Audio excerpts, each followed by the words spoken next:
Welcome to the Primal Foundations podcast. I'm your host, Tony Pascola. Today we have Sam Gonzalez. Sam is a Strong First Level 2 kettlebell instructor and barbell instructor. He helps coach candidates through the certification process and assisted over seven times at the Dome in Chicago. He's a Tech Fit instructor, and he also works at Tighten Up Fitness in Jacksonville, Florida. Sam works with clients in person and virtually to help them meet their fitness goals. So, Sam, welcome to the Primal Foundations podcast. What's up, Tony? How you doing, buddy? I'm good. We go way back.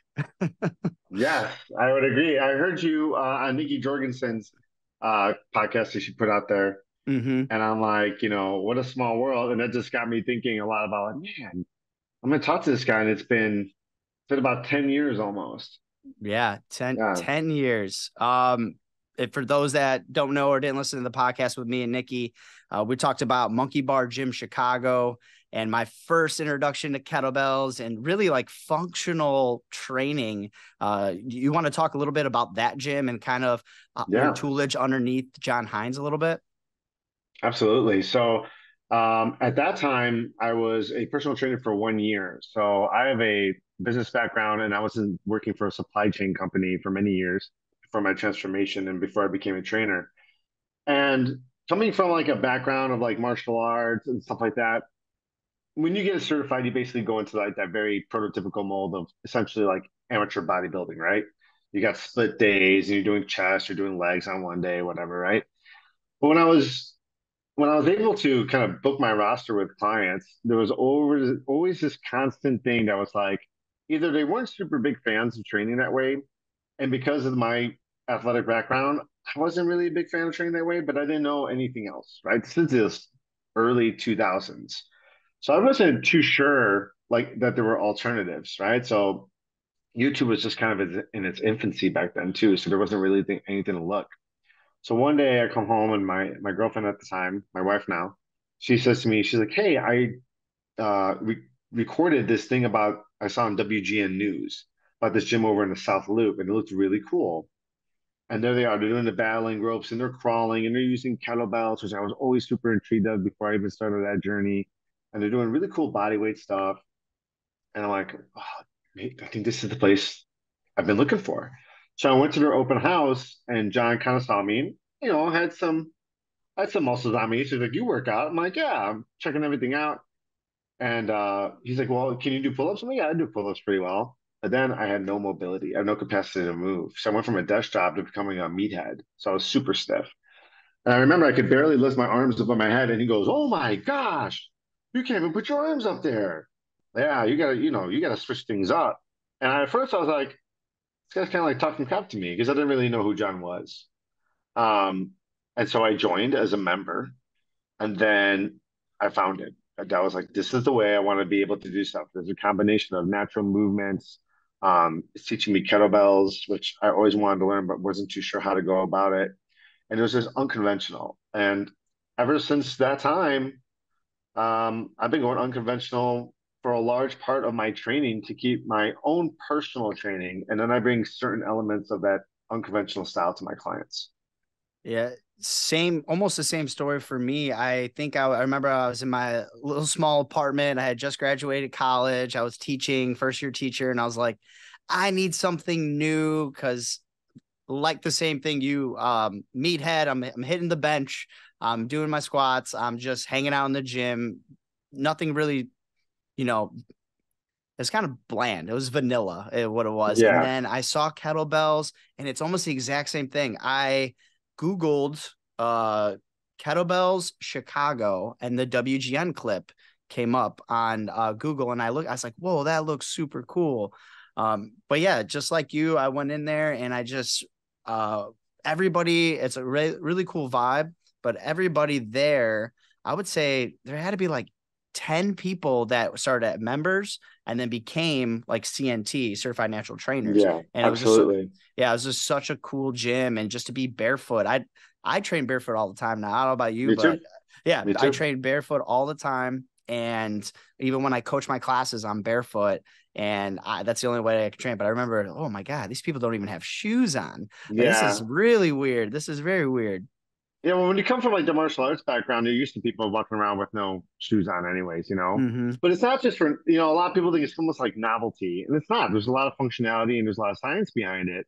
You know, I always say like, think about how many nerves you have in your hand. You basically have the same amount on your feet. So think about how much sensory feedback you get with your feet. And then when you put it that way, people are like, "Oh, I thought you were just kind of being silly." It's like, why would I be silly by taking off my shoes? Like that doesn't even make sense. But Yeah. yeah, the whole experience was really unique. You know, it was a lot about community. That's when I learned how important community is too. Mm-hmm. And keeping people motivated and staying towards their goals. You know, and I took those lessons with me when I started off on my own after that gym closed. Okay. I want to talk about just a little bit before Monkey Bar. So around just over 10 years ago, you went through your own transformation. Where were Yeah. you at physically and mentally, and what made you make a change? So as I mentioned, I graduated with business, and I already was working at a logistics broker. It's like a Fortune 300 company. It's the largest third party transportation company in the world. And I was doing brokerage there, sales essentially. And you know, like I did fairly well for a 22-year-old kid. Like, you know, once again, it's the early 2000s. You know, I'm making six figures. I don't have any debt. I was doing really great. But I also got caught up like in this weird like persona where it was definitely a lot of partying. And since did have an athletic background, I think I kind of took it for granted. And then I went to the gym, but I did like bench, lat pull downs, and like walked on the treadmill. Like it was bullshit. You know, in retrospect, it was bullshit. But I would be super sore because I didn't know what I was doing back then. So I'm like, okay, this is what it is. And you know, a lot of guys go through that experience. Like, you know, you have to earn your 225 plates, man. That's the most important thing in the gym to do, you know? Um, so one day we took a Christmas picture and I'm standing in front of the tree and we saw the picture and I'm like, who the F is that guy? And that was when I was like, geez Louise, I had a big beer belly from beer and Wendy's all the time and burgers, you know, and burritos at 4 a.m. Um, and I was just about to turn 30. So I went to the doctor and he's like, you know, you have hypertension, like almost high blood pressure, right? I'm like, what the hell? I'm not even 30 years old. And this all kind of coincided. And then my job, I was getting pretty great money, but I didn't really find anything out of it. I just kind of fell into it, and then you get enticed by money, and then that's a motivation for you. But then the 2008 economic crisis hits, right? And a lot of my businesses went under, like a lot of business did. So the money wasn't even there anymore now. You know, this everyone's struggling. There was massive layoffs. I didn't get laid off, but you know, a lot of people did. And I'm like, I think this is the opportunity for me regarding my health and the fact that I don't want to be doing this job in 10 years. And I just found out that even if you're doing your job pretty darn well, you could still be let go at any time. Um, so I had a wake up call there. I had a wake up call about my health and coincide like, what am I going to do with the rest of my life? Um, so I started to focus on improving myself. I wasn't super happy with myself and I needed a change. So I focused on my health and I really invested into it. I even got a trainer and, you know, in retrospect, he was a shitty trainer, but he helped me. He definitely like got me going and he pushed me and he taught me some new stuff, whatever. But I'll say that guy, Brian, uh, he was an inspiration to me in the ways that, like I asked him a question like, well, how did you become a trainer? And go through the process. And he told me like a lot of positive things in regards to like starting my career. That's And for those that haven't seen the picture, I remember because I remember getting like an email or something at Monkey Bar. It's like that Christmas picture that you had, Mhm. and then right next to it, you look like a Greek god, shredded. I remember that picture. Yes, you can send me that. I can put it up so people can see it. But like the transformation from that one picture and it's so funny you just remember like that Christmas picture to where you like ended up, you looked great in the picture. You're saying you've been training at Monkey Bar, you're doing all these things, you've taken control of your life. Yeah.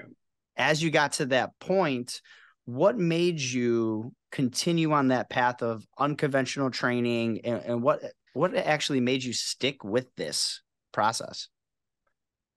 Well, first and foremost, it's actually really fucking fun. It's Mm-hmm. really fun to move around in different patterns that are non-traditional. Don't get me wrong. Like, I'm a Sean First barbell instructor. I love barbell stuff, but I can't do barbell all the time because, quite frankly, it takes its toll on me. There's so much tension I have to create to lift the loads that I'm lifting. I'm just about 200 pounds, so I do more than the required resistances. I just get really stiff. Um, but the unconventional stuff makes me move in a whole bunch of different ways, right? So I can twist and I can turn. I'm not a big like kettlebell flow guy, but I do like body weight movements in that kind of manner. And I do use maces and clubs to kind of compensate for that stuff, so rotational movements and things like that. But it was fun. But once again, I always kind of go back into like what's kind of programmed into my brain. And it's essentially like if you consider things as a practice versus I'm going to give all effort out right now, and I'm going to try to deplete myself or, that whole hardcore mentality all the time versus you're going through a system of skill refinement. I'm always just trying to make the skill sharper. It keeps your brain very like ingrained in the process, and then you still have stuff to strive for because you know perfection is you can't attain perfection, and if you do, or at least you consider yourself that you do, you can always bump it up into something else.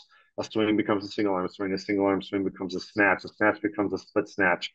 And if you really want to own it, you got to make the hard stuff look really easy. So, if you're like, well, I'm a badass and you single arm swing, 24, it's like, okay, well, have you ever tried a 36? Can you do the same? Can you perform the same way? And that's what keeps me interested. And that's what I try to instill in my clients. Let's not think about this as like, we're just going to crush ourselves. That time will come. But let's focus on practice and refinement and skill development. And what they find is that they're a lot more interested or motivated to get in there. So they're not dreading it and they're like, oh, I'm gonna get nauseated. They're like, I'm gonna practice. So it's like you're practicing an instrument or you're practicing dance moves or something like that. They kind of fall into it, they get into a groove, and before you know it, you know, the workout, which quite honestly, I only really do at the most maybe 30-minute workouts. My workouts are between 20 and 30 minutes. Mm-hmm. And that might seem crazy, but I train 6 to 7 times a week and I'm doing pretty good, feel pretty good, and my clients have the same results. So the idea of having it be fun and focusing it as a an idea of skill refinement versus just like effort, that keeps me coming back, and that's what intrigued me, and that's what helped me branch out into other things that I kind of saw in the landscape of unconventional training. And kettlebells are unconventional still, Mm-hmm. compared to what the typical stuff you see in the gym, machines, barbells, all that, pulleys. That stuff's all great. But to a lot of people, kettlebell training is super foreign still, although, you can find them in even a comfort end, workout room.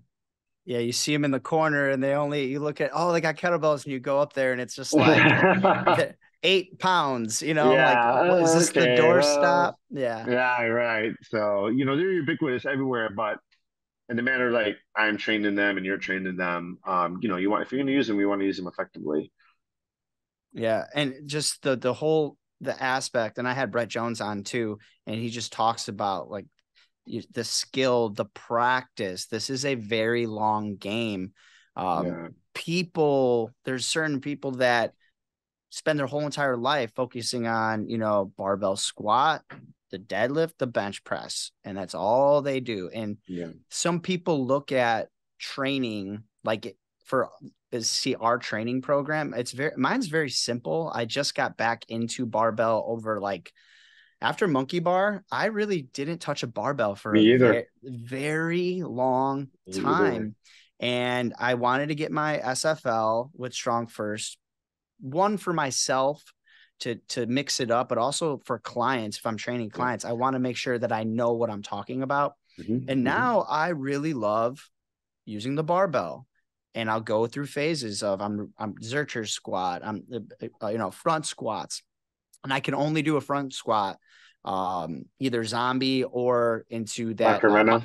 yeah, the bodybuilder front squats, just Yeah, because I can't do that either. I don't have the range of motion. But it's crazy because certain gyms will program front squats, and I would say 80%, if not more, cannot get into that front rack position. They see that, and it's like, whoa, that's just really, really tough on the body. I know I can't even do it, and I know where to go. My body just won't go there. Yeah, But it's just it is a little bit boring, quote unquote, but it's not, because I'm working on my skill continuously, and I yeah, get to do these other things in between. I just started doing double bell work, just got back into it. I'm like, oh man, I haven't done this in a while. Double front squat, double presses, complexes. There's so much to do with it, but it's just working and working and having fun with it and being okay with taking a step back sometimes too. I know, yes. I know that's one thing I try to push recovery a lot. Is that something you see a lot with either clients or in that group setting of getting people to take ample recovery in between sets or just in between workouts in general?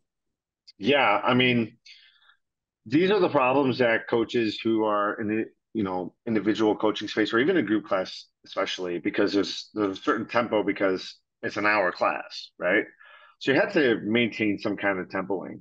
But the joke I always make, I always say to guys is, hey, remember, this is strength and conditioning, not conditioning and conditioning.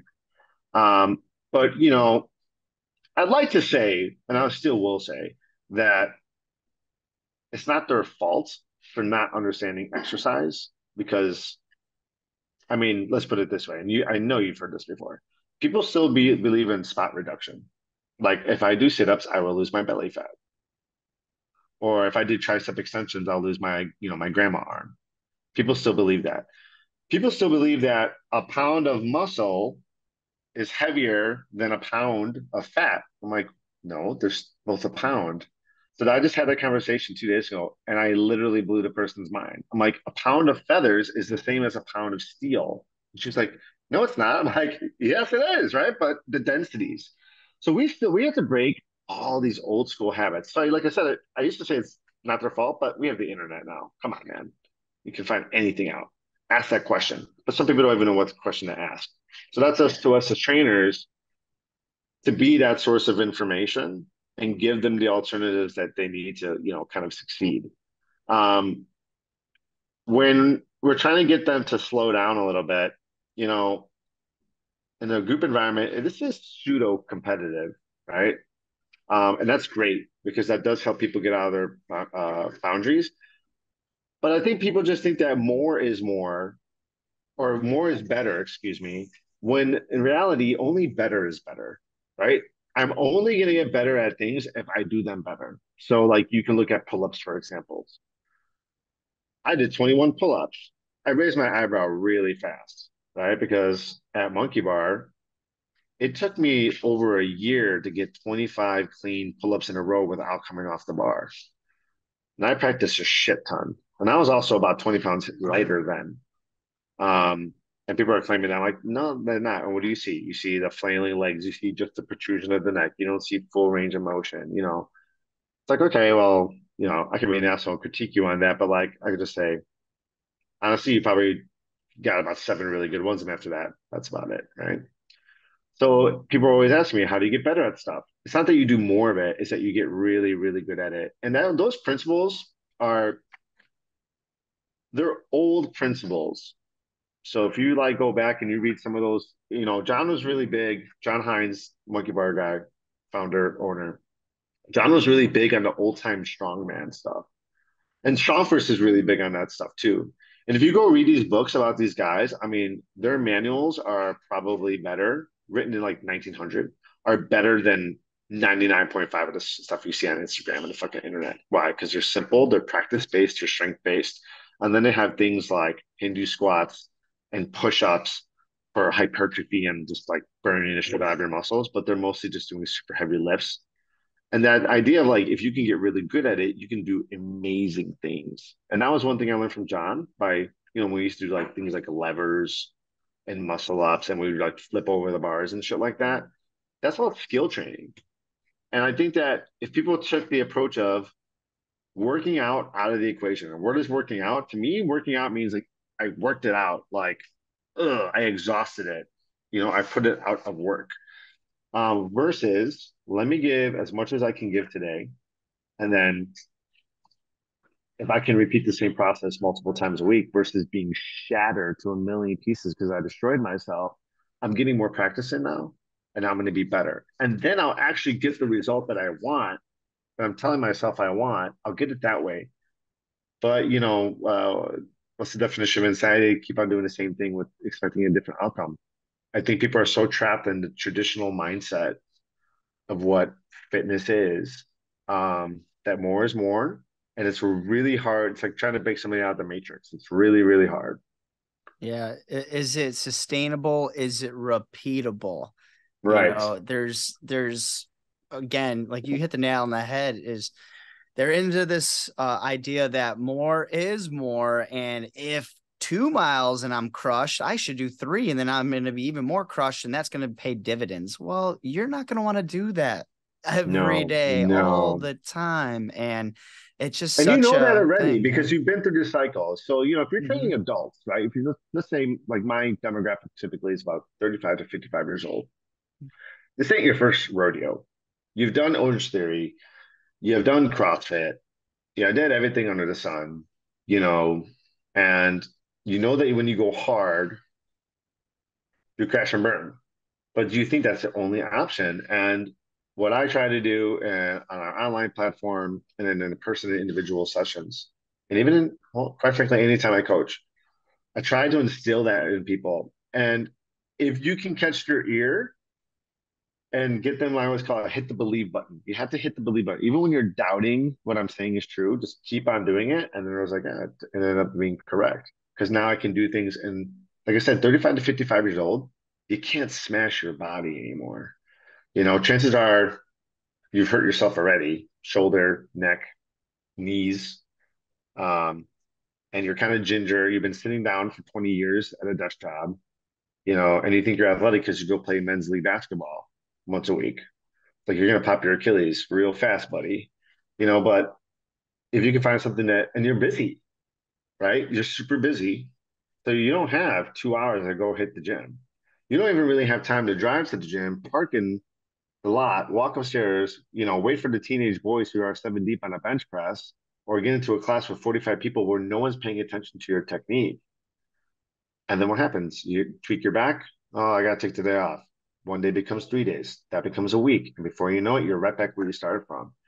So, what I really like about the principles of unconventional training and the idea of training as a practice versus, kicking yourself in the ass is that there is an element of longevity in there. I want my people, including myself, to be well into my 60s and 70s and just doing a modified version, or maybe I'm still doing the same shit, which would be amazing. Because, you know, I feel great right now and I know how to heal myself now and prevent effing myself up now. So hopefully I am doing these things because if you really think about the training that we talk about with like Sean for kettlebell stuff, it is essentially longevity. Think about a get up, right? If you can't get off the ground, you're fucked, right? God forbid you fall to the ground and you're old and you can't get off the ground. Who's going to find you a day later or 2 days later, right? And then what else? Swings train power and stopping movement, right? And when you fall, you lose those type two things, right? You lose that power to catch yourself if you're falling. So people think kettlebell is actually hardcore, and it is, but you can tweak it into different kinds of forms of the things that you want to do, and that's what I really like teaching people, and that's what keeps me interested as a coach. Because if I'm going to be coaching, I was a one-on-one coach. I was running classes with 20 to 35 people in them. I had a full roster of 12 clients a day. I had to do something that made me look and not just be super scientific, but also kind of be like that martial arts. Like, what is your style on this? And I have to keep that kept me interested in teaching those elements. I want to talk about the coaching piece, but I like that I believe button. I feel like you remember those Staples buttons that you can hit. That's exactly what I always I have like one of those and I print it out. That's what I Did you say. put Yeah, like I I gotta hit believe the on it? believe. I'm Yeah, hit the like, believe button. I'm gonna use that. I'm gonna be like, you know what? Go hit that I believe button. I feel like I need to get a Staples button. But Yeah. Or your if you have a coat logo on your shirt, you're like hit the button. hit the Hit the button. button. I believe. Um, when I had Nikki on the podcast, she really like gave some just kind words about you, and you can tell that you made a difference for her. What drew you to the passion of, yeah, we talked about, you made changes for yourself, but now you're in the realm of I've become a trainer, I'm a coach, and this is my passion. Yeah. What made you take that leap into being a coach? What have you learned along the way, and how has it changed from the beginning to now? All right, you might have to remind me of a couple of those, but I know, yeah, it's a uh long question. well, first of all, I love Nikki Jorgensen. I love her so much. She's we've had some nice private moments together and we've celebrated, we've gone through shit together. I love her and I give her lots of thanks for giving kind words to me as well. But being a mentor was important to me because number one, I would be nowhere without mine. You know, to be able to train with John for as many hours as I did for free is a thing that I cannot replace. And although I've evolved my style, all that really means is I've changed things a little bit. Um, the where I would be right now if it wasn't for him, right? And then I've known guys who like I was working as a one-on-one trainer over in Lincoln Park, and the guy who ran the studio, he helped me like in a business mindset, right? So I've had mentors, and I always like when I get the chance, I'm going to do that too. But in order to be a mentor, it has to have some level of success, right? So I was still figuring out my mojo from like, 2010 to like 2014.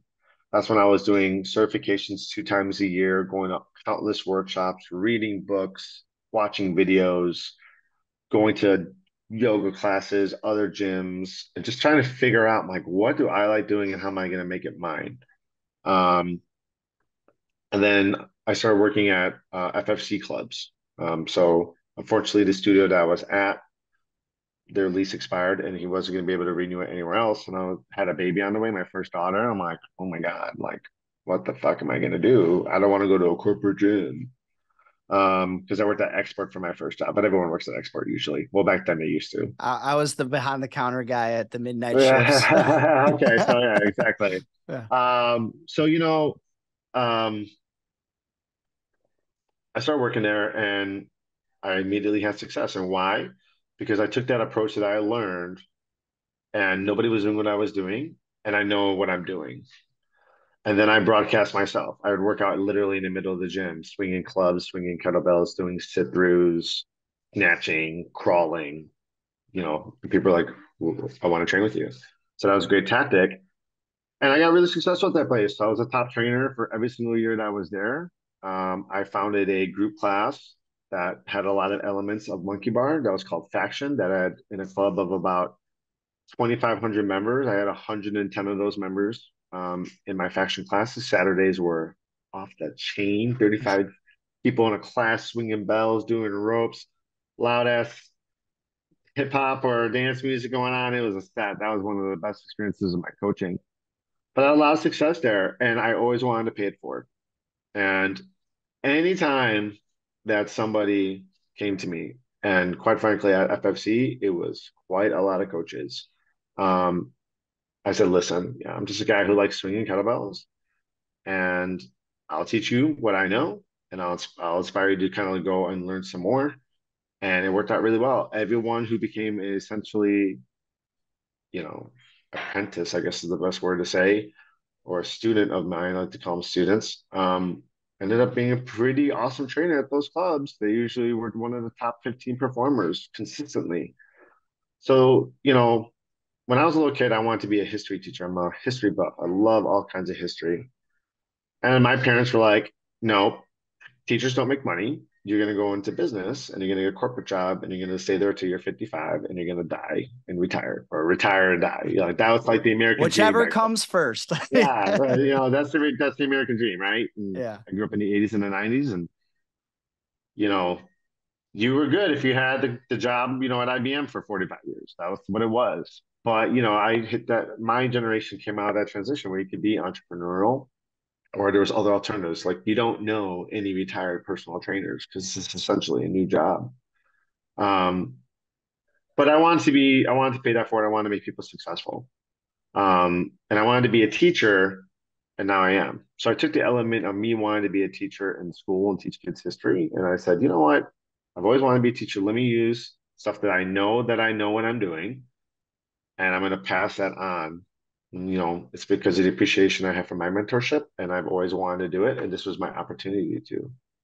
Yeah, that's really big of you because there's a lot of trainers that just gatekeep the information and Yeah. let them fail over there. I'm doing my thing. I'm good. I don't have to worry about anybody else. But that relationship you have with John, and now you are paying it forward.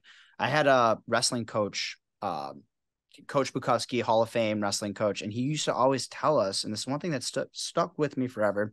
He goes, "Nobody's bigger than wrestling." And we would just sit there like, well, what about Cal Sanderson? What about this? He said, no, no, no, no, no.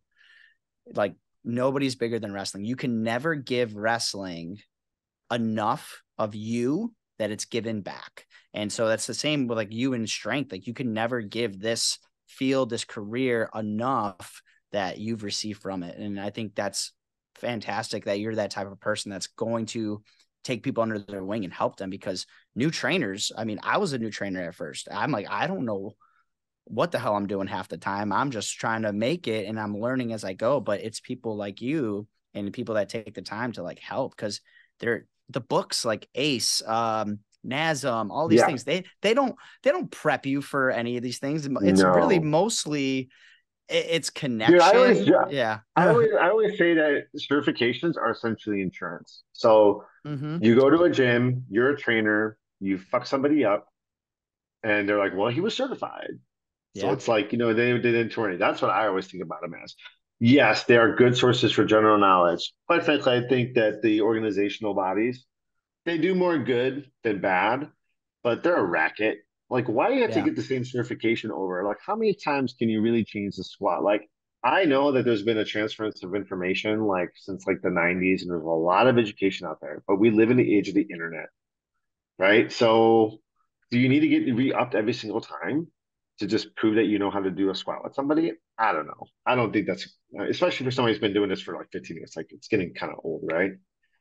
It's But they're yeah, trying but they're trying to fill them their pockets, you know. yeah, the governing bodies that be, but like, um, you know,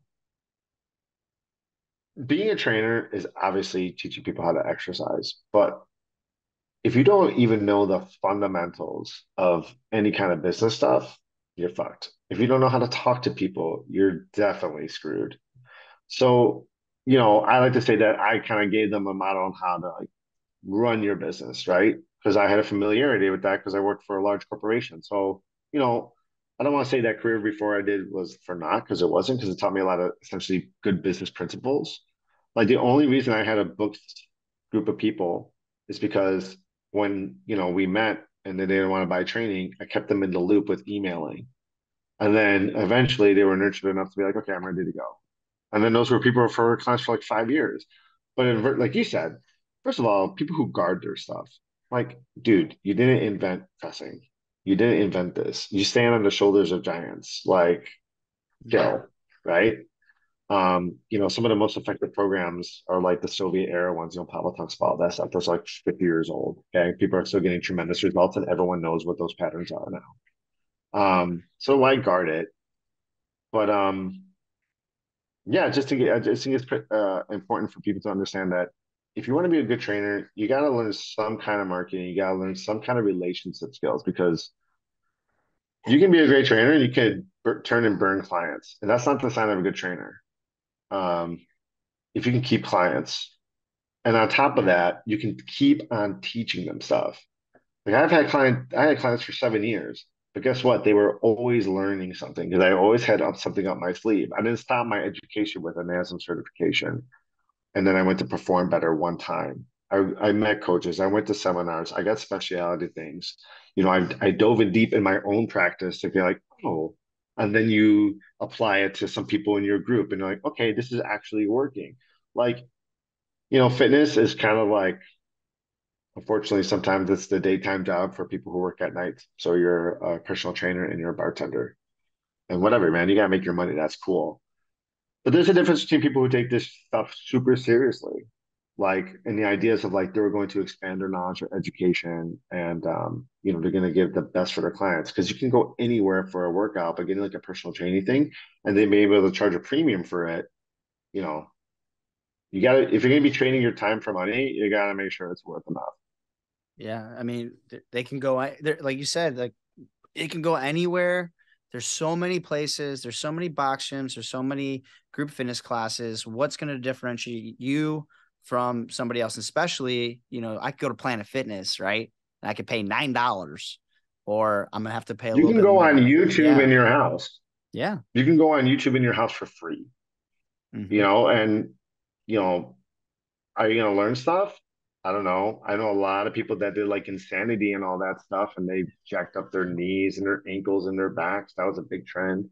Um, you know, I think a good responsibility of people in our community is to kind of just spread the word of like, listen, and you're talking to a 20-year-old guy. I mean, I remember when I thought I was invincible. So, you can't really talk to those people. But if you're talking to people who are, grown adults and they have obligations and responsibilities, a lot of them are more willing to have that conversation.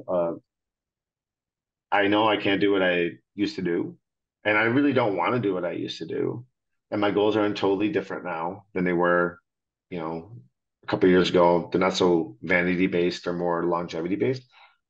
And quite frankly, we're leaps and bounds ahead of the competition. So I feel like, the more people who kind of are in our demographic change into these people who are looking for the solution, we're going to have the leg up because we've been practicing this for 10 years already. I Yeah. remember I saw an article 2 years ago talking about the benefits of crawling. I'm like, dude, I've been crawling since 2010 and I know the benefits of it. And I know all my clients have known the benefits of it. And it's in a popular, or it was in USA Today or something like that. Somebody sent it to me. I'm like, oh, yo, no shit. When there'd be workout like post monkey bar gym, I'd go to a gym or wherever, and I've popped around a few, and some have been great. But there would be like, okay, we're gonna do bear crawls, and I'm looking, I'm around, I'm like, I'm gonna absolutely crush this entire class because they haven't crawled, No at all. But coordination. Yeah. yeah, the arms are not moving the right way, and I'm just, I'm full, flat back going up and down. I mean, I used to do it in wrestling too, so I had before monkey bar a little bit more experience. But I'm going back, and they're like, "Holy shit!" Like they couldn't believe how much of that I can bear crawl. But Yeah. monkey bar, we did all the time. I don't remember when we didn't crawl. We were doing all Yeah. that We did all the time. So rolling, we did lizard crawling, crawl, all roll, the yeah, yeah. cartwheels, lots of jiu-jitsu stuff, lots of wrestling. I mean, a sit through, which is one of my favorite exercises, is like when you're trying to escape, right? Mm-hmm. So like I think that people are looking for that. But what they see on Instagram is, primal soldier and these guys who are flipping kettlebells and that stuff. And that stuff's cool, of course. And it took them a long fucking time in order to do that. But if you're a 45-year-old dentist who's 50 pound overweight, it's probably not the best entry point for you, right? You could Mm-hmm. probably get there, but you need super duper simple. Fitness is a big part of our thing, but mentality, mindset. I mean, if you're not in the right headspace, no amount of sit-ups are going to help your life, right? And they're not going to help, it's not going to improve your fitness. Like you got to get your mind right. And my joke is always like, sometimes I do feel like a clinical, therapist because you're dealing with a lot of emotional stuff with people, and to help them break through that stuff. So I think it's even more rewarding than them losing that, 10 vanity pounds. Like they finally are able to show up for themselves and put themselves a priority and not feel guilty if they had, an extra slice of pizza where they would beat themselves up for 10 days about it. And they're seeing results. It might be a little slower, but they're so much in a more mental positive place. The habits that F them up all those years, they're leaving and they're replacing with good habits. And it's been a while. You're like 40 some years old. You got a lot of habits that you need to get rid of. So hopefully in the next, 25, 30 years, you're just replacing with really great habits. Yeah. I think that's a big win that people don't think. We think about the scale, we think about the weights you're pushing, but the idea to be able to break out of that mentality that I am an overweight person or I'll never be fit or whatever. That's not, you have a beer belly. You're dealing with something else. And I think that just getting those positive wins reinforces that you can be the version of the person that you want to be. You just have to actually do it. And that's not fucking easy, Yeah. but you can do it. It's simple, but it's not easy. That's, that big Dan John thing. And that's like one of the most prolific things because that applies to everything.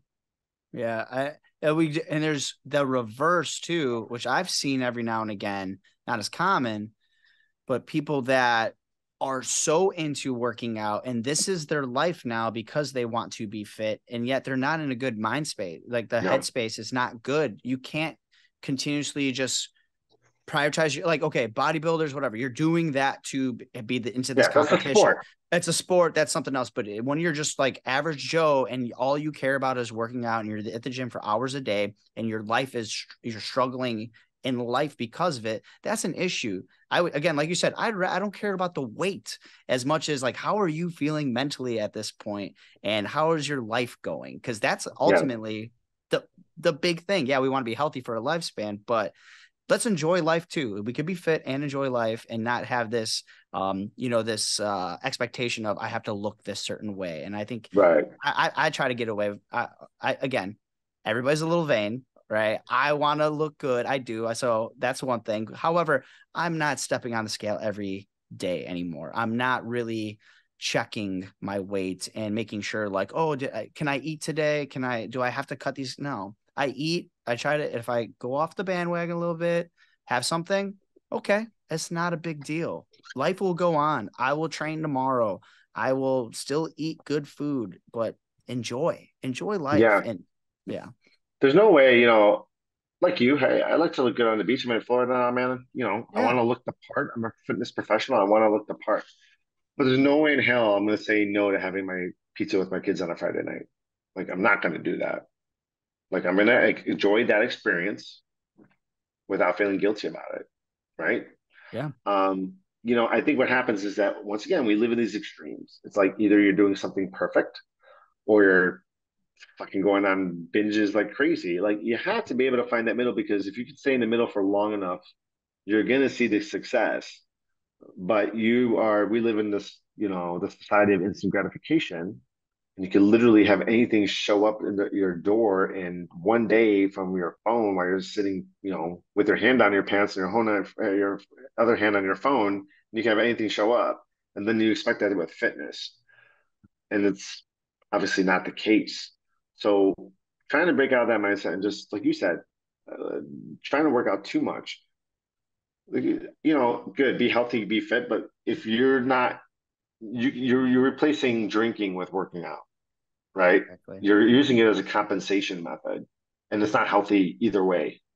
Because if you want to get through this life, you're going to have to have some kind of level head. And if you want to have successful fitness, you're going to have some kind of level head. And nobody Yeah. wants to be around that person all the time. Well, I'm going to diet. I could just come working out. You stop getting invited places. Nobody wants to hang out with you when it's a deal all the time. Yeah. Oh yeah. Uh, Now talk kind of about your coaching. So you moved to Jacksonville.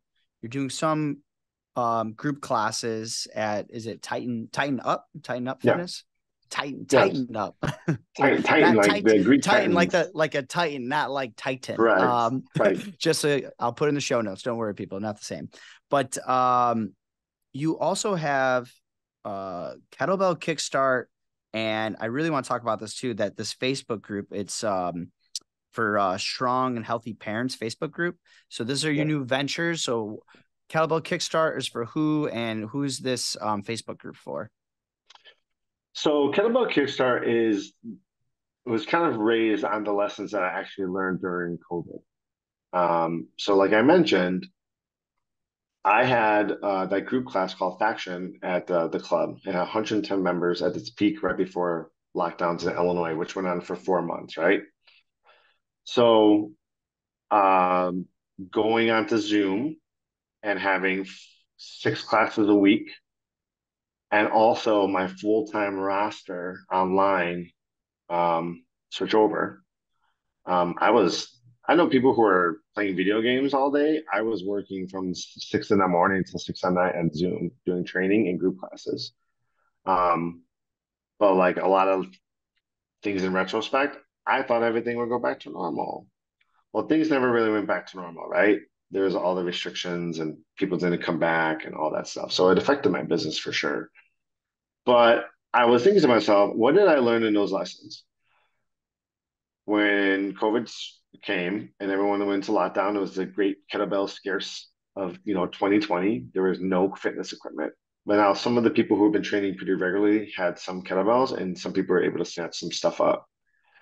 Um, so we did simple stuff because people didn't have a ton of equipment. We did get-ups, we did goblet squats, we did swings, we did push-ups, we did rows, we did some body weight stuff. And guess what? These guys became so good because I used barbells and a couple other like novelty items in the class, but they became so good at all those skills that when they came back, they didn't even skip a beat. So let's say they were doing a shit ton of swings. When they came back, they haven't touched a barbell in 4 months. They were still essentially barbelling what they were before. The amount of push-ups they were doing carried over. We did floor presses with kettlebells, things like that too. So I'm like, okay, so I am a minimalist by nature, but being a minimalist by nature sometimes doesn't attract everyone to come train with you because you're like, okay, I've done this a lot. I need something different. And I'm like, well, you don't need anything different. I want something different. And then, like I said, different is I'm going to teach you from a swing to a clean. Oh, it's brand new. No, it's not. It's not really that new. It's just a little tweak, right? But anyways, they come back and they're stronger than ever. I was like, haha, something's here. Um, but unfortunately, everything didn't really go back to normal. I wasn't able to. It took me a year to rebuild my business, and other stuff happened like that too.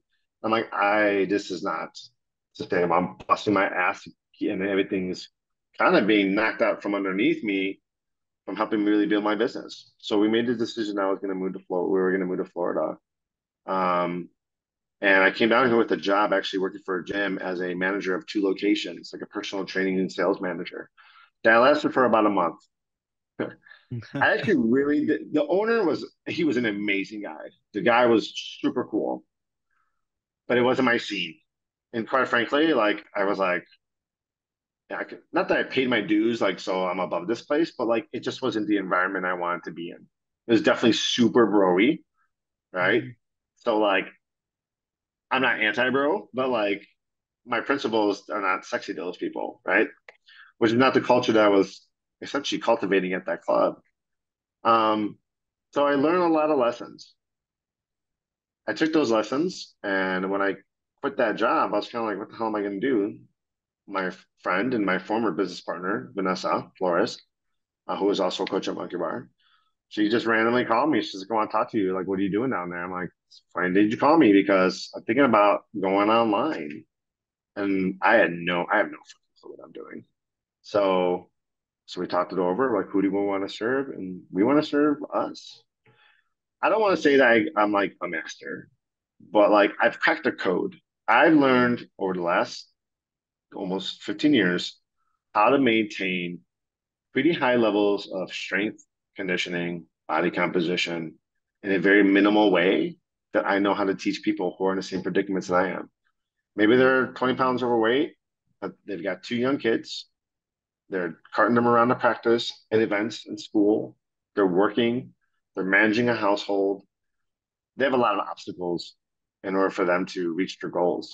And the methods that they've used before are not what are going to work now. And they don't feel like really doing those anyways. They never really enjoy them anyways. So what we offer is a roadmap for that. We offer a simple but not easy plan to follow. That's home-based kettlebell training. It's about 20 to 30 minute sessions And then we focus a lot on habit building and, of course, mindset. That's awesome. And I don't have any kids now and I'm busy as it is. I don't know how parents do it. Like I'm at Try running a business too. yeah, and running a business A and home business, at all home those business. things. And is the Facebook group open to anybody? Is that Facebook group for Yes. healthy parent that's open to anybody? Yeah, it's a private group, but you can ask for admission into the group, and essentially we just drop value in there. We're trying to get people to get excited about what does it mean to be a fit parent. So by definition, if you're fit, you're pretty efficient, right? Once again, we're talking about the idea of longevity and being able to, we talked about being able to join experiences with food. What if I'm so overweight at, 47 years old that I don't want to go in the pool because I'm super embarrassed? So can I throw my kids in the pool now? You know, can I chase them like a shark? No, I'm missing out on that because I'm embarrassed of the way I look. Or maybe I have a lot of back pain, so I can't, go for walks while they ride their bike next to me. You're missing out on those experiences. And what you'll learn, God willing that you become a parent, or if you want to become a parent, you can't replace those things. That's when the funny joke comes out. That's when, you're walking and the sunset's just right and all that stuff. Those are the moments that life are really made of. It's not your job, it's not how much money you make. It's those little moments that you're going to remember and they're going to remember. And if you can't participate in those, what are you doing? Doesn't matter if you make $2 million a year. And I know people who make more than that. If you can't have those moments, what's the point? In my in my estimation. I can only speak to what's important to me and the people who tell me what's important to them. But being able to share in those moments is what I want to be advocating for parents. You don't need to be the version of yourself that you don't want to be. You're not confined. Doesn't matter how old you are. You just need to start making changes. The mistake that most people do is they try to make huge, profound change immediately because they don't want to do the investment of the time. They want the quick fix. And if you can get somebody to understand that, listen, quick is all relative. Like, I cannot believe it's freaking September. It's like unbelievable how fast this year is flying by. Like you're ready to go in the store and you see Christmas shit. So like it's not gonna take you that long to start seeing changes and probably even profound changes. So we offer a 16-week program. We call it the Kickstart. Because why? Because we teach you the skeleton of effective workouts, how to navigate nutrition in a very practical, intuitive way, and then also increasing overall healthy habits that and all that together seems like it takes a lot of time, but most of the time you're only spending about an hour and a half a day improving your fitness. And this might be a antagonistic or controversial claim, but if you do not have an hour and a half to eat, prepare food, move a little bit, lift some weights, and maybe take 10 minutes to kind of just sit there and be with your breathing or meditation or prayer, I'm sorry, I don't think you're serious about change. And maybe you can't do an hour and a half and you really want to, but you know you can't. Can you do 30 minutes? I can't do 30 minutes. You're not serious. You spend more time scrolling every single day than more than 30 minutes. And that's a level of commitment. And some people might be like, we should be able to help anyone. I am willing to help you. I'm gonna show up all the time. You've been counseled on as a personal trainer, correct? I'm saying it one more time. You've been canceled on, right? Oh yeah, for Yeah. sure. Right. You know, it happens, but Mhm. then there's the person that happens all the time. And I'll be like, I always say, like, listen, what is the expectation? Because I'm gonna show up, I'm gonna give 100% every single time. I'm gonna give 100%, and I'm gonna expect the same out of you, and you're only giving me 50%. So what's going on here? I think that having those frank conversations with people kind of snaps people out of it. We have to be honest with this ourselves. If you're not willing to commit to at least 30 minutes of something, maybe you just work on food prep. Maybe that means that you go for half an hour walk. Maybe that means you swing some kettlebells in your bedroom. but give me 30 minutes. Give me something. Doesn't need to be everything. Give me something. Because if you can do that for a month, you can add an extra 15 minutes the next month. And now you're doing some more. And maybe it takes you a while to build to an hour and a half a day, but now you did. Yeah. And now all that struggle that you felt initially, that's all gone. We just recently brought into a recruitment of people. I was making some social media and I was going through some old videos of people who've gone through our system. I had videos of people doing get ups with shoes, and Mhm. now they're doing 44 kilos in 16 weeks. That's no joke. 44 That's no kilos. joke That's no joke. for a 135-pound woman. These are the lessons I learned in COVID, how to expedite the process a little bit because we had limited tools. Our program is a minimalist program because it's designed to make sure that you show up. Consistency is everything. We teach you how to be consistent with the workouts. We teach you how to be consistent with your nutrition. We teach you how to be consistent with healthy habits, not adding things to your super busy schedule already, but learning how to implement healthy habits throughout your daily routine that's not overwhelming and that you could build on to whatever level you want. So if you want to start making it, you're committing 3 hours, then now you're really winning, right? Yeah, I love that and I would rather take somebody that's gonna be giving me 30 minutes a day versus the people that go every once in a while for 2 hours. Like if you're gonna do a Right. 2 hour workout once a week, that person that's doing 15 to 30 minutes, 20 minutes, whatever, is going to out discipline you and outwork you.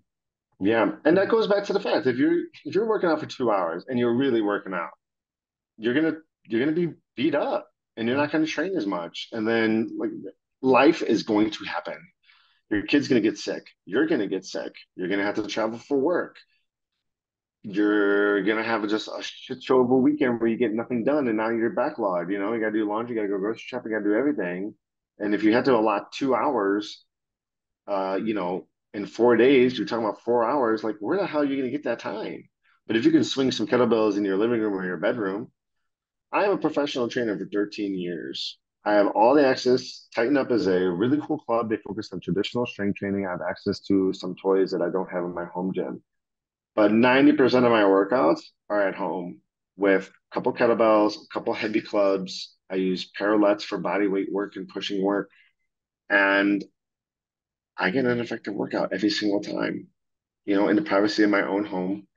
Um, And that's how I basically maintain my fitness. And that's what we're trying to coach people. You don't need all the bells and whistles. You don't need all that stuff because that's just a distraction.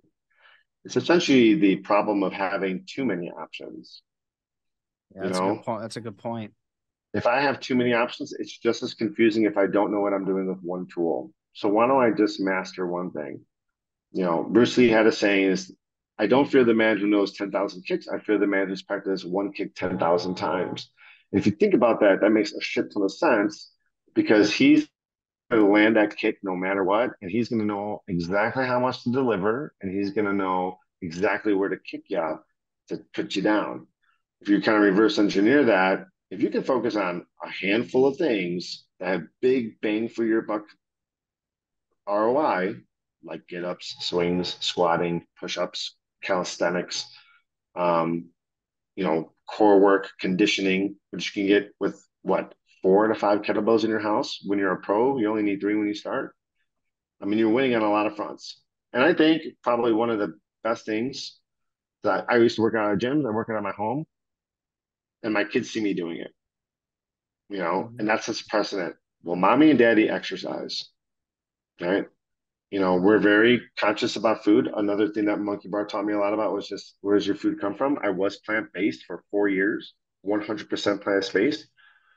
So I did go from one extreme to a hardcore other extreme. I'm living in the middle right now, and that's the journey. Um, but we make them aware.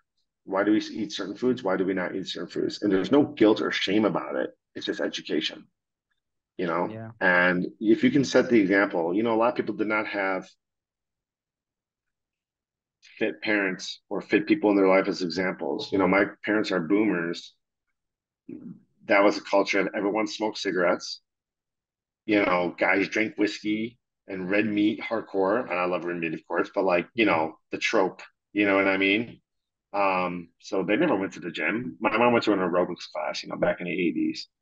But I think that generation now of older millennials like myself, like we have to take it by the reins and start setting good examples because if you look at the condition of the country, we are definitely not setting a good example in terms of health. Yeah, adults right now, just adults we're talking about, they have trouble navigating food. They Yeah, have adults. Now imagine a kid yeah. just growing up. I'm a It's teacher by the intergenerational. day. Yeah, that's all I see how the kids eat. They don't know where their food comes from or Yeah, what real food is. And my big thing is just yeah. like, it doesn't matter. I'm more of a carnivore person. That's the way I mean, I'm all about the red meat. But it doesn't matter to me. It's just as long as everybody's going to do what they want to do or they feel how they feel good, whatever makes you feel good. But let's get on the same page of it needs to be real food. The stuff out Yeah. of the box, this quick fix stuff. These kids need to learn, and adults have to learn how to navigate. And it's honestly, it's not even their fault. It's not. It's The food, everything is look at the food stacked up. pyramid. Yeah, everything's stacked up against them. Corporations are stacked up against them. Advertisements. It's a tough thing. But you said it like we have to educate. We have to educate ourselves, and we got to educate our children as well. Yeah. One of the biggest, coolest things I've ever done was during my time as a personal training coach as well. Shayla and I used to work for the only organic mushroom farm in the Midwest, and we worked with I them for remember this. four, yeah, for Yeah. 4 seasons. And being in a farmers market community is it's as cool as you think it probably is. You're talking about regenerative farming. You're talking about more humane practices. You're talking about organic practices. Where the cycle is not broken. Like they're composting. There's minimal, chemicals. They're using the manure over here to do this, and then they use the ducks that come over and pick up this stuff, and then when they poop, they drop the fertilizer too. It's like holy moly! And to know where your food comes from, and that was probably the biggest lessons I took away from there is being in that environment. I mean, everyone needs to do what they need to do in order to be healthy, and that some people have more means. So you can shop at Whole Foods or or Erewhon or whatever. Or I mean, quite frankly, I think Aldi's one of the best organic stores ever. If you know how to shop it really nicely, you can find some great stuff there. But like, I'm not saying that you have to eat organic, but like you said, there should be definitely a big more focus on just whole food eating and some baseline knowledge. And like you said, unfortunately, there's not a lot of money in trying to get people to eat foods that are not hyper addictive. And then by nature, they don't nurture you. So you eat more of it, which means you have to go buy more. And I mean, that's a whole different podcast. Yeah. And I love the framework that you put with the kettlebell kickstart and this Facebook group because none of the framework was about or the end goal was about looking good and getting shredded. It was about I want to spend time with my kids. I want to be in those moments that are like the priceless. Money could never buy me this. My discipline and my lifestyle could. And I think Yes. that's the framework that everybody should be going for. And I think that's fantastic. I think more people have to really have that goal in mind when they have programs, when they have Facebook groups versus how do I lose 10 pounds in 3 hours, Right. Yeah. I think that there's definitely a transition that you go through when you become a parent. Mm-hmm. And then when you're a parent, you do tend to put yourself second or third. Maybe you're taking care of your spouse more too. But you can't do that forever. The analogy I always use is the oxygen mask. Put on your oxygen mask before you help the one next to you. Um, and you have to take care of yourself first. You have to, as a spouse, as a parent, you have to make a lot of sacrifices. But you can't keep on putting yourself up on the altar because eventually there's not going to be any of you left. And then what happens when you're not around or you're not able to do the job that everyone needs you to do? You know, and if you speak to your loved ones and the people who care about you, they want the same thing for you. You got to get out of that spiral of guilt. Like I will be judged as not as good if I take care of myself. Unfortunately, some people might be in that situation, but the majority of people are surrounded by people like, no, we want the best for you too. You need to do what you need to do. Let's get you some help. Yeah. And on that, Sam, how do you stay fit and healthy? What is the regimen for Sam for the typical week, Yeah. what is your kind of routine that you usually go through kind of, on an average week? Yeah. So, I mean, my life has changed a lot. I mean, I was on my feet for 12 to 13 hours a day. So I never worried about steps. I had a dog too. Unfortunately, she passed away in the beginning of the year. So I was always getting a lot of steps. Now I'm doing essentially social media marketing for the majority of my day. So I'm definitely sitting down more.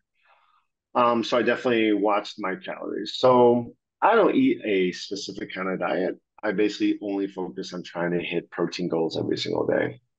I enjoy pretty much. I'm not an idea of a food snob in regards to like I need fancy recipes. I eat ground beef patties. I eat turkey patties.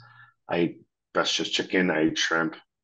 But then I have like a whole bunch of blueberries, and then maybe for breakfast I'll have like a few eggs and two bananas, like super simple eating. Because to me, it's not efficient for me to try to make a meal.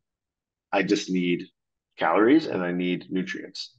But I want to enjoy the food, so I enjoy all my food. Like I can have Greek yogurt, blueberries, and honey every day of my life, 2 times a day, and not care, and still be like, "Oh, this is so good." And I can have scrambled eggs, and I can have ground beef patties, all the time and not care because it's good. And I think that's, I don't have any scientific proof for this, but I do know that even my kids too, when I have something that's hyper processed, I'm like, this tastes fake. I don't know. Maybe it's a placebo effect or something. I don't know. But when I have stuff like that, like, I don't want to eat it. Right. And I think I train my brain Yeah. to just like search nutrients. So I eat very simple. So like eggs or yogurt, some kind of protein with some vegetables, not a ton usually. I don't do carnivore, but I like the idea of eating more fruit because I just enjoy fruit more. I just really enjoy fruit over vegetables. And I've eaten enough vegetables in my life as a full-time plant-based eater, where I was raw for 1 year, so I only essentially had like smoothies and salads. Whoa. Um, but I'm good on vegetables. But for training, I mean, I keep it simple. I do get-ups, I do swings, I do push-ups. I use alternative tools like maces and clubs because they allow me to work in different dimensions, and it's essentially my mobility. So they really focus on joint articulation and kind of opening up your joints and some ideas with fascial lines and things like that. That's some of that more. It's a little bit. It's definitely more unconventional training. That's along the school of training called TechFit, which I spent many years in as a coach as well. One of my favorite systems. It's a little harder to coach to gen population though. You have to have somebody who's very invested in it. But just 20 minutes next to my bed, and I got a whole pack of stack of mats. So my room is not really like a sanctuary. It's kind of like our gym where we go in there. We're allowed the door to be open so the kids can see us while we work out. And I bust out workouts for 20 to 30 minutes and that's about it. I train about 6 to 7 times a week, and what I've learned is how to give what I got that day. So I have stuff that I work a lot of skill training, so a lot of my workouts are not even like exactly the same because I'm not chasing gains like in terms of loads or anything like that. I'm just focusing on movements because it makes me feel good and it energizes me and it keeps me in shape. So I'll pick a handful of skills. I'll set a certain protocol. I do all my workouts timed, and I know just how much to hit the gas to challenge myself, but not deplete myself. And then every so often, when I'm firing on all cylinders, the kids didn't wake me up all night. I got some good sleep. I'm hydrated. I'll get into my work. I'm like, okay, I'm gonna hit the gas today. But then I'll retreat, and I'll cruise, at 60 miles an hour for a good part of my training cycle. So I do a lot of essentially, my RPE is about like a 6 to an 8. And then sometimes I keep it at a high 8 to 9. And that's how I stay in the game. I'm injury free. I'm not strained. I have great mobility. I can move in multiple dimensions. I can go play soccer with my kids without warning, pulling my hamstrings. Like it's a good way just to focus on me time, where I usually put on a podcast or some music and I get in the zone and I leave energized versus, and that takes a while to learn how to do that because once again we're all or nothing. Like I'm gonna go super fucking hard. You're not gonna be able to keep that up for everybody. Can't do that even like 5 days in a row. And if you say you can, you're either on PEDs or you're lying. So, um, especially at my age. So just kind of like focusing on the idea of I'm refining skills of things that I like doing. And I swing some heavy ass shit. And it's fun. And I'm doing it from my home. And that's what keeps me motivated. It's like, well, let me rephrase that. Quite frankly, I haven't been motivated to work out in many years. But if I do not work out, I don't feel myself. So it's if I didn't shower, if I didn't eat, if I didn't brush my teeth, something's off. And that keeps me showing up, right? Yeah, you said something, and I don't want to say it wrong. You said I'm gonna give what I got that day. Is that what you said? I'm gonna give the best that I can give in that day. You know, Yeah. I think that you're a wrestler. I was a wrestler too, right? And I Hmm. went to martial arts tournaments. You go to tournaments and stuff like that, right? When you hit a certain level, and I was a mediocre wrestler, but when you're like in your division or whatever, you see the same guy sometimes, right? And I had this 3 year rivalry with this guy from St. Joe's, Kaminsky, Yeah, and we wrestled each you still other. remember his name. I remember his name. I wrestled the guy like freaking 14 times over 3 years. And I got the best on him. I won like by 2 matches, maybe. But what does that mean? I took that lesson and I went to martial arts tournaments a lot, in Taekwondo tournaments. You'd see people there a lot, and it'd be kind of like your rivalry or whatever, and sometimes you win, sometimes you lose, and sometimes these guys just blow you out of the fucking water. But the idea that I learned from that is essentially, do you have what it takes? And then on top of that, do you have what it takes that day? Right? Because you can be that version of that person, but maybe not in that exact moment. And that's if you win the match against somebody, right? If it's always by the razor thin, do you have as much as it takes to do it that day? And I've taken that principle and I've said, what do I have today? Am I feeling under the weather and super duper tired, but I'm still here? Yes. So I'm going to give myself 60% total effort because I'm not going to not show up because I'll probably feel more shitty if I don't. So I'm going to give 60% effort today. But now it's like Thursday. I got a full 8 hours. My kids didn't come in my bed and kick me all night. I feel healthy. I'm hydrated. I've been really good with my nutrition. I've been getting some good steps in. I feel energized from the sun. I start warming up. Ooh, I'm feeling good. All right, I'm going to go all in today. And then I'm tired and I need time to recover. So then I dial down again. So I'm doing this periodization, this waiting kind of thing. Um, that takes time. That takes time to learn, but you're not going to learn how to do that unless you're super duper consistent.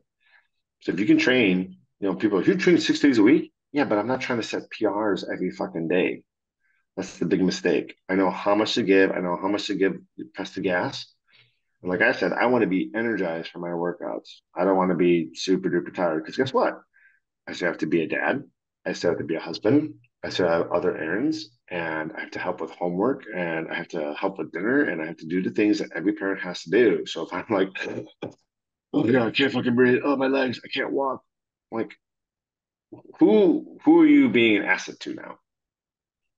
You can't move because you're super short and now you blow out your back and now you're not going to go work out. And then what are you going to say?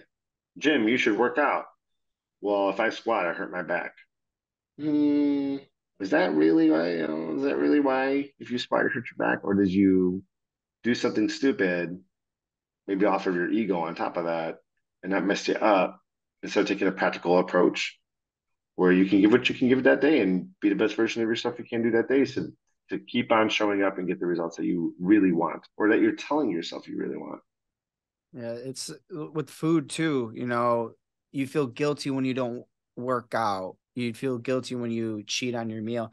But like you're saying, like sometimes you just got to give the best. Like if I'm working out and the weight ain't moving, I'm feeling a little hurt. you know what? Sometimes I'm like, I'm going to go for a walk. You talk Yeah, to me, you're talking about 22-year-olds, 22-year-old Tony. I'm like, no, we're gonna push through this. We're gonna get this weight up.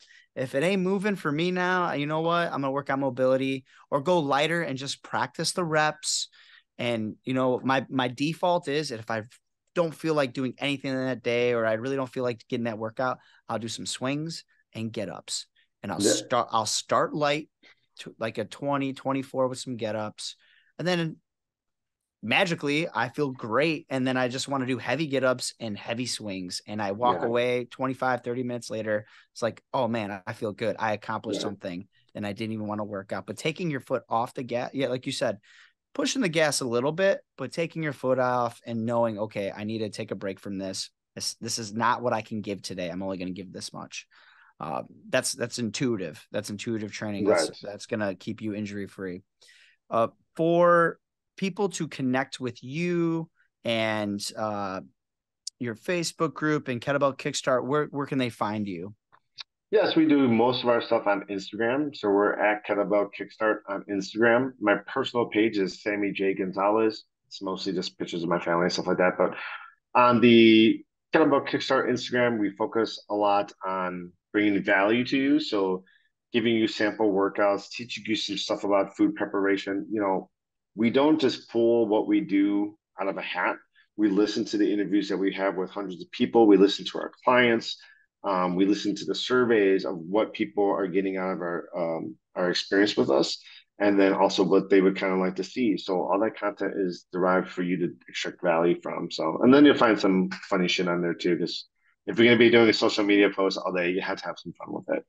I, And then you can find us as Strong and Healthy Parents on our Facebook group on Facebook. I saw the one of you dancing.